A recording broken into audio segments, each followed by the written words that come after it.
Et si on parle un peu statistique, guys, est-ce que tu savais qu'en Amérique du Nord, seulement 15% de femmes déclaraient être épanouies dans leur milieu de travail, dans leur carrière, dans leur vie. Et seulement 6% des femmes génèrent 100 000 dollars et plus l'année. Comme ces statistiques me rendent complètement choquée. Salut, salut, salut, salut les meilleurs. Ici Debra Comini, ton mentor en transformation de debracomini.com. Je suis super excitée, guys, qu'on va vraiment parler de comment faire pour être une femme épanouie et réellement épanouie dans le monde. Et je veux que tu saches que c'est tellement important d'être épanouie dans ta vie parce qu'il y a très peu de personnes qui sont épanouies. Tu sais, seulement 15% de femmes, d'après les statistiques en Amérique du Nord, sont épanouies dans leur carrière et dans leur vie. 15%. Ça veut dire que sur 100 femmes, il y a à peine 15%, il y a à peine 15 sur 100 qui sont épanouies dans leur vie. Ça veut dire qu'il y a 85% des femmes qui sont tristes, qui sont malheureuses, qui ne sont pas épanouies. Seulement 15% sont épanouies dans leur vie, dans leur carrière, dans leur famille et tout le reste. Et seulement 6% des femmes génèrent 100 000 dollars et plus l'année. Ah, mais pour moi, c'est une statistique qui m'a complètement mise à terre. J'étais trop choquée quand j'ai appris que c'était réel, que ça arrive en Amérique du Nord, où il y a beaucoup de féministes, où il y a beaucoup de femmes qui sont en power, les femmes qui ont du milieu du travail, qui ont des entreprises. J'étais choquée de savoir que seulement 15% de femmes sont épanouies dans leur carrière, dans leur vie, et seulement 6%, je dirais 100 000 dollars et plus l'année. Tu sais quoi? La bonne nouvelle, c'est que je peux te montrer exactement comment tu peux faire pour changer les statistiques. Je me souviens encore quand j'ai lu ces statistiques-là, right? Et je le disais, et mon mari au téléphone avec un de nos pasteurs, il parlait à celui qu'on appelle pasteur, qui s'appelle pasteur, et il parlait avec lui, puis il répétait les mêmes statistiques. Et moi, j'étais toute choquée dans la maison, right? Et il répétait ces statistiques, il dit comme, oh, en passant, il n'y a que 6% des femmes qui génèrent 100 000 dollars et plus l'année. Et j'étais juste heureuse de pouvoir dire, et je fais partie d'elle. Hallelujah, right? Mais pendant quelques secondes, je me suis dit, mais et les autres femmes? Et les autres femmes qui ne sont pas épanouies, qui ne sont pas heureuses dans leur carrière, dans leur vie, qui ne génèrent pas assez de revenus, comment est-ce qu'elles font, right? Je suis certaine qu'il y a toutes ces femmes-là qui veulent aussi faire ce que j'appelle transformer leur vie. Et la bonne nouvelle, c'est que tu peux toi transformer ta vie, pas toute seule bien sûr, mais avec la parole de Dieu, avec des principes divins qui viennent de la Bible.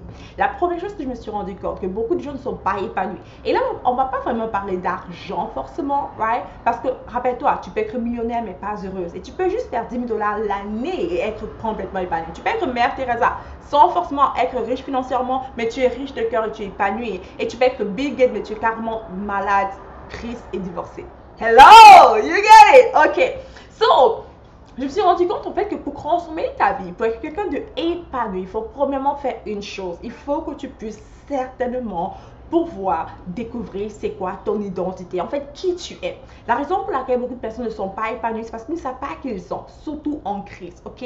Ils vivent chaque jour, ils font ce qu'on appelle boulot, métro, dodo, métro, boulot, dodo, métro, boulot, dodo. Chaque jour, ils font un travail qu'ils détestent ou presque, et ce travail, ils le font parce qu'ils ne connaissent pas c'est quoi qu'ils aiment réellement, ils ne savent pas c'est quoi leur force, ils ne se découvrent pas, ils ne se connaissent pas vraiment, right? Et ils subissent la vie au lieu de vivre la vie.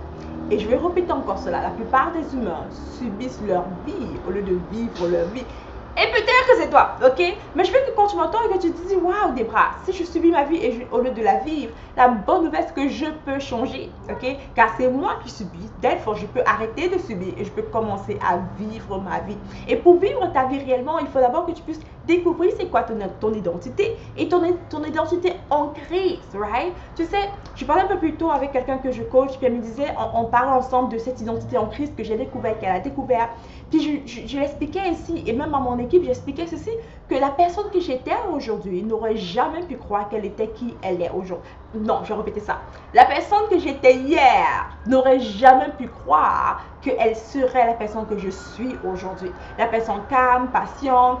Des gens disent que je suis sage, la personne qui est remplie d'amour, bien de compassion, la personne qui pense à gagner des âmes. Bref, la personne que je suis aujourd'hui, super joviale et joyeuse et tout le reste, et peaceful et happy tout le temps, n'aurait jamais pu croire que la personne que je suis aujourd'hui pourrait exister.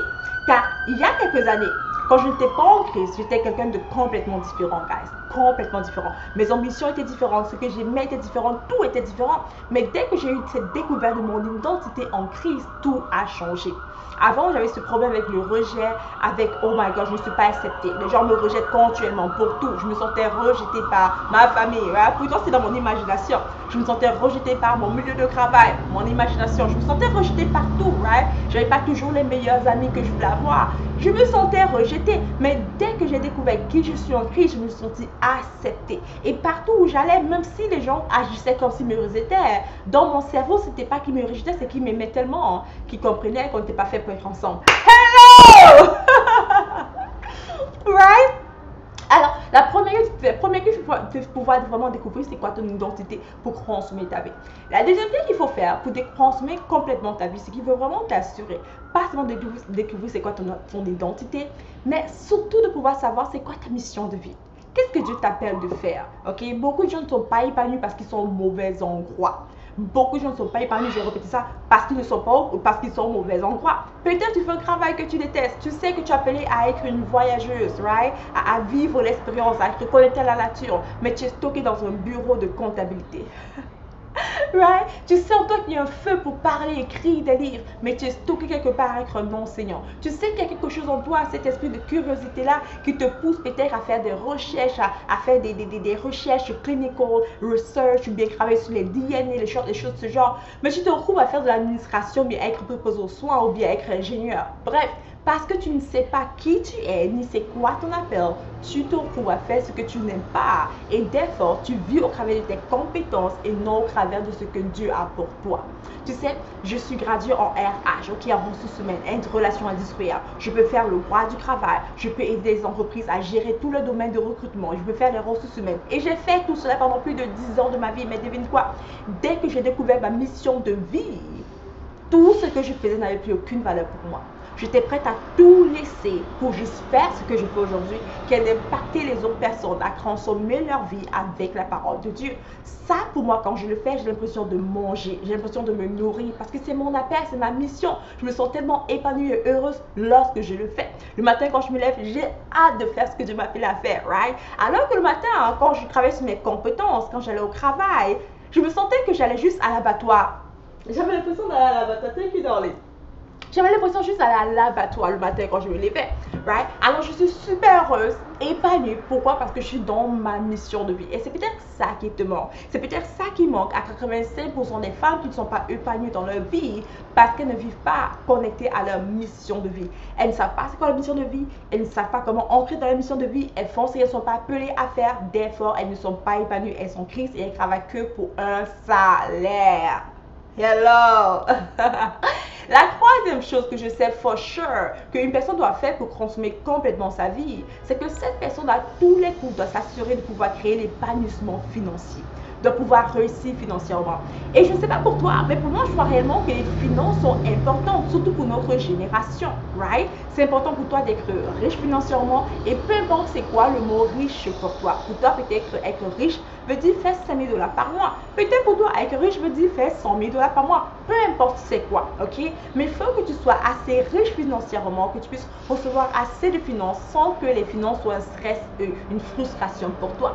Therefore, il faut que tu saches gérer tes finances. Il faut que tu saches aussi pas seulement gérer tes finances, il faut que tu saches multiplier tes finances et que tu changes ton mindset.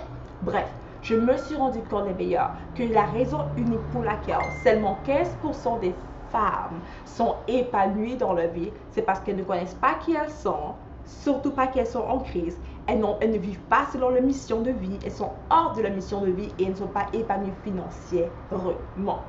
Je suis certaine que si une personne applique ces 3 choses que j'ai partagées aujourd'hui et travaille sur ces 3 domaines, ton identité, ta mission de vie et tes finances, je suis certaine que cette personne sera transformée, épanouie et complètement heureuse. Maintenant, je t'avoue ceci, il y a 6% de femmes seulement qui font 100 000 $ et plus l'année. Seulement 6%. Pourquoi? Comme, why, Lord?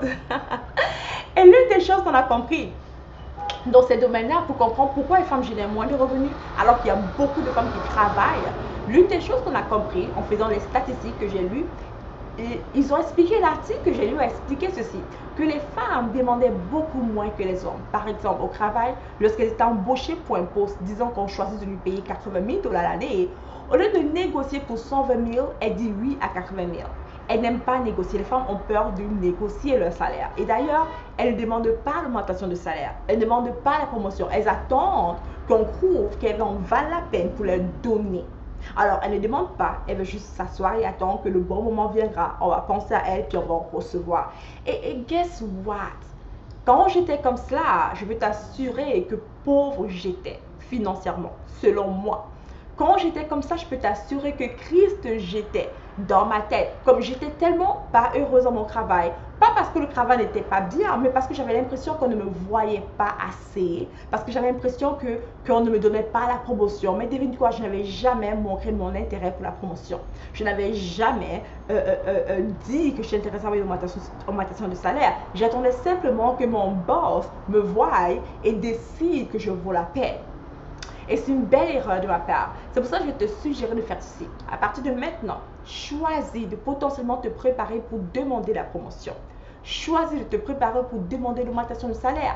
Avant de dire oui à ton prochain emploi, c'est que tu es un employé. Négocie ton salaire d'au moins 30%.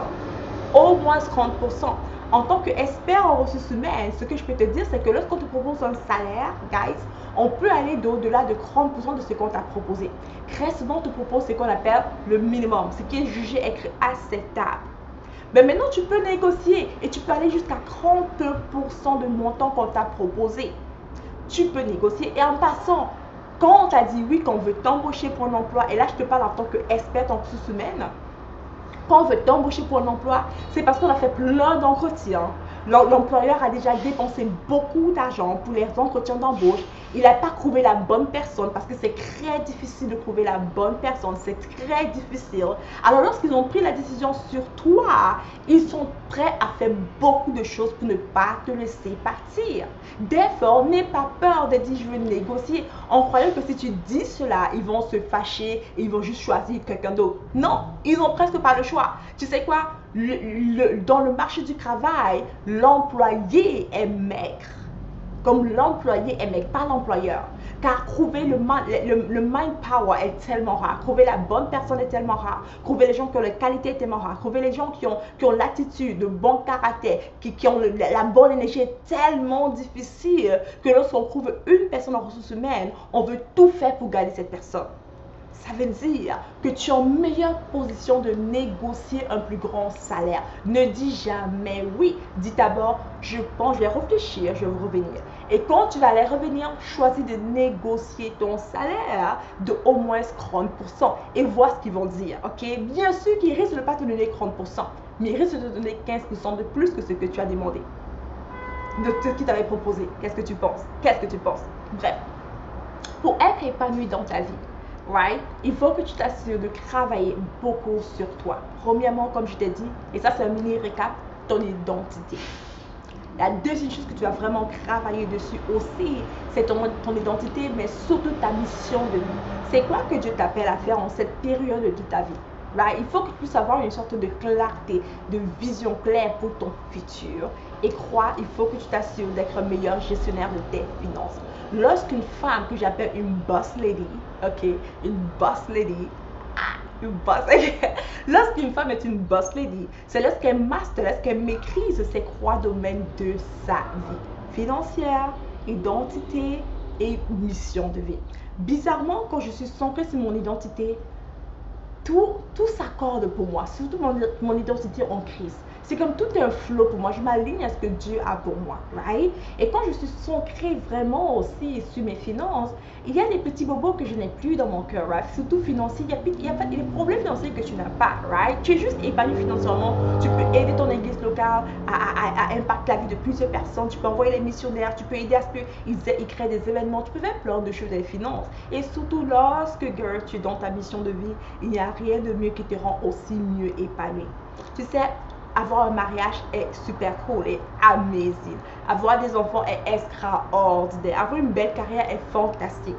Mais il n'y a rien de mieux pour moi que avoir et connaître c'est quoi ma mission et vivre la raison pour laquelle Dieu m'a créé pour, right? C'est comme le iPhone qui va te dire qu'il a des frères et sœurs. Le iPhone a pour frère le iPad. Le iPhone a pour frère le iPod. Et rester avec ses amis iPhoneurs, c'est cool, right? Mais il n'y a rien pour de mieux pour le iPhone que de faire ce pourquoi il a été créé, que d'être utilisé à son maximum. Et ça, c'est ton appel, ta mission de vie. Il n'y a rien pour toi de meilleur que, pas seulement d'être marié, avoir des enfants ou une belle carrière fait d'argent, mais de faire ce que Dieu t'a créé à faire. Lorsque tu ancres dans, lorsque tu découvres ça et que tu fais cela, tu es tellement épanoui. La vie semble tellement rose malgré toutes les difficultés que facilement tu te réjouis chaque jour à vivre la vie que Dieu a pour toi. Alors, encore une fois, voici des voix comme ton mentor en transformation. J'espère d'avoir pu t'aider à devenir, à créer ce bonheur d'épanouissement pour toi, avec ces trois étapes-là. Applique-les. Laisse-moi un commentaire, partage beaucoup. J'ai pour mission de grandir ma liste de plusieurs personnes. Alors, vas-y, partage, inscris-toi, suis-moi, puis on se dit à la prochaine. Oh, en passant, j'ai oublié. Je suis en train de faire quelque chose de fun, d'extraordinaire, guys. Je suis en train de permettre à certaines personnes qui sont intéressées à avoir plus d'informations sur mes services et potentiellement travailler avec moi, de prendre un rendez-vous que j'appelle un appel de transformation. L'appel de transformation, c'est un appel gratuit qui dure à peu près 30 minutes au téléphone avec moi. On va parler de ta vie, où tu es présentement, de où tu es et où est-ce que tu veux aller, right? Je vais pouvoir t'aider à te débloquer de cette situation et te montrer peut-être qu'est-ce que tu peux faire pour quitter de là à là. En d'autres mots, qu'est-ce que tu peux faire pour radicalement transformer ta vie de manière beaucoup plus personnalisée. Si c'est que tu es intéressé à avoir cet appel de transformation avec moi, je t'invite à regarder dans la barre de description, tu vas voir le lien. Clique dessus, prends un rendez-vous avec moi directement ou un membre de mon équipe qui en te dira à la prochaine. Bye bye les meilleurs, soyez bénis.